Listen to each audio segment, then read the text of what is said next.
Somebody feels like you're their purpose, but is giving, they don't fulfill you in the ways that you need. Sade, ordinary love is very significant. You're not a person that gives any, like, the bare minimum. Like, this is not an ordinary love that you carry. So don't become flattered when someone says certain things like, you're my purpose, you're da da da. Like, of course you are.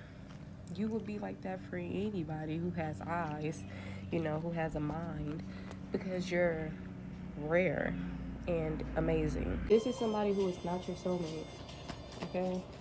But your kindness and care has changed them, all right? This is my love confessions.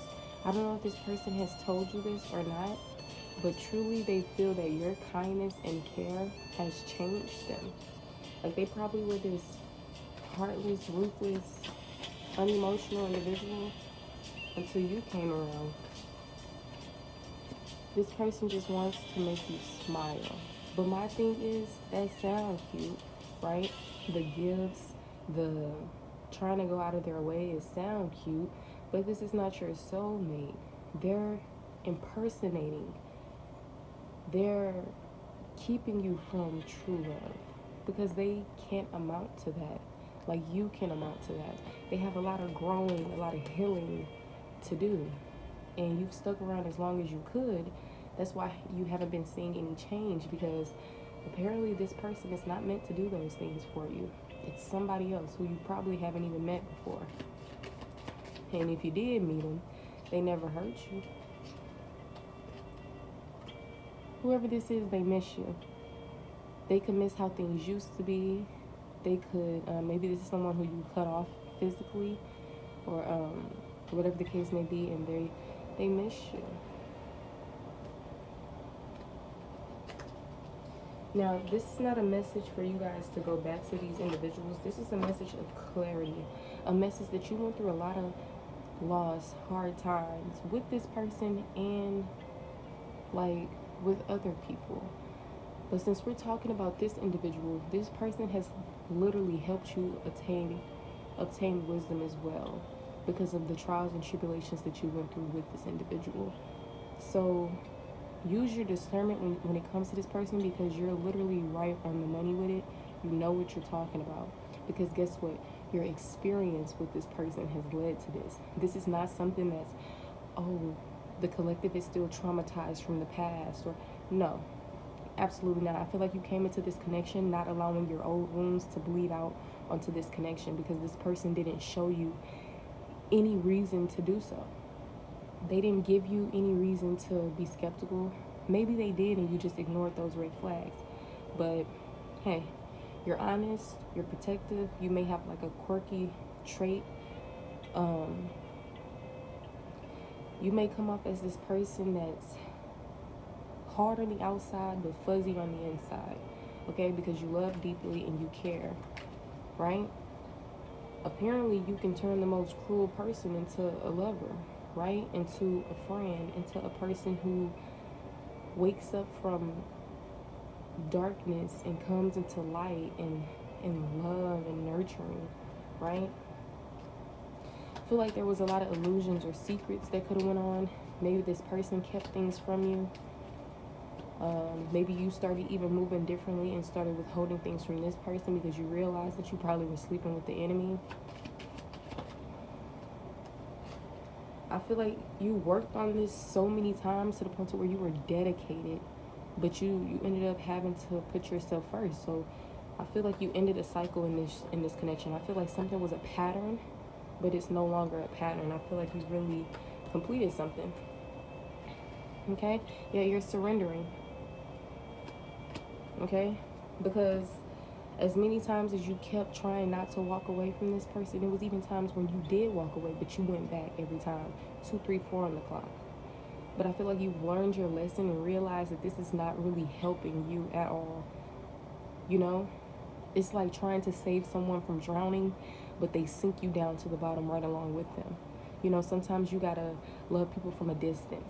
Maybe some of y'all, this is father of your child, mother of your child, whatever the case may be. But There's not the one. And I feel like you're realizing that now, or maybe you just needed more confirmation. But they're not the one. Any more messages?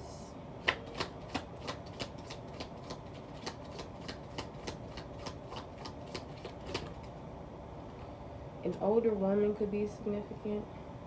So maybe mother figures. Maybe it could be someone from their family. Okay, maybe this person had like great personal sorrow from someone in their family. So maybe this is someone who become misogynistic because they haven't healed from their mother wounds, or woman figures in their life. Okay, but I feel like this person was going through a lot of family issues, and you came in and showed them what a family truly is. You know, maybe they grew up neglected, or they had parents who had qualities of narcissism, or whatever the case may be, right? Possessiveness, control.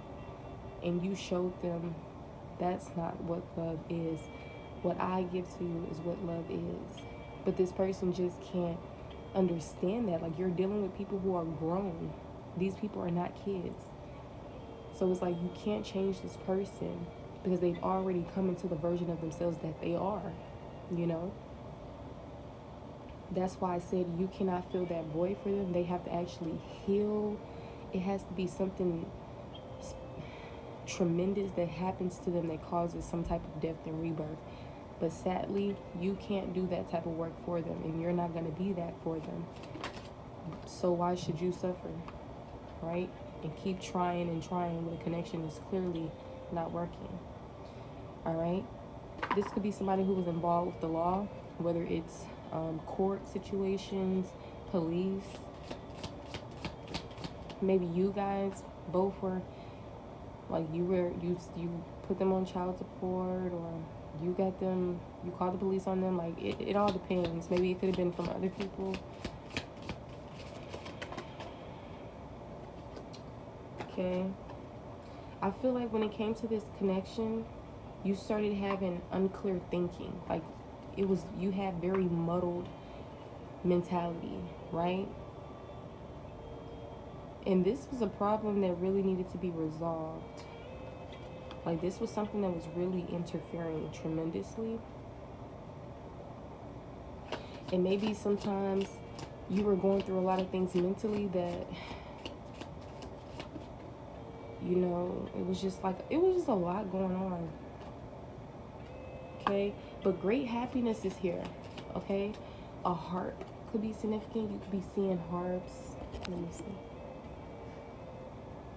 Okay, ink pots could be significant.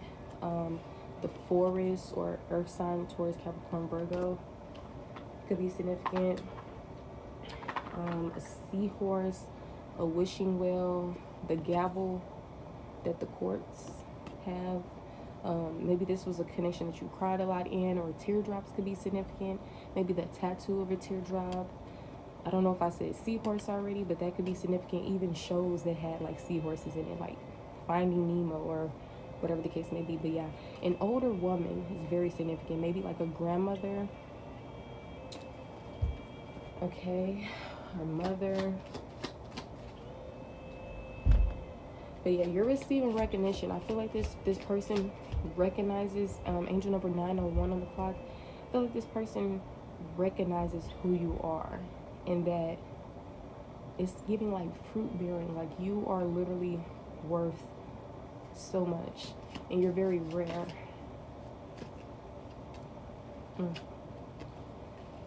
Yeah, don't be tempted to lower your standards with this person, because there is better on the way. And I feel like you were just meant to learn something and to release them. But maybe some of y'all let these people overstay their welcome in your life.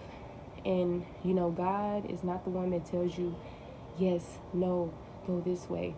You know, they may caution you, your spiritual team may caution you, but at the same time, it's up to you to make your own choices in your life, right?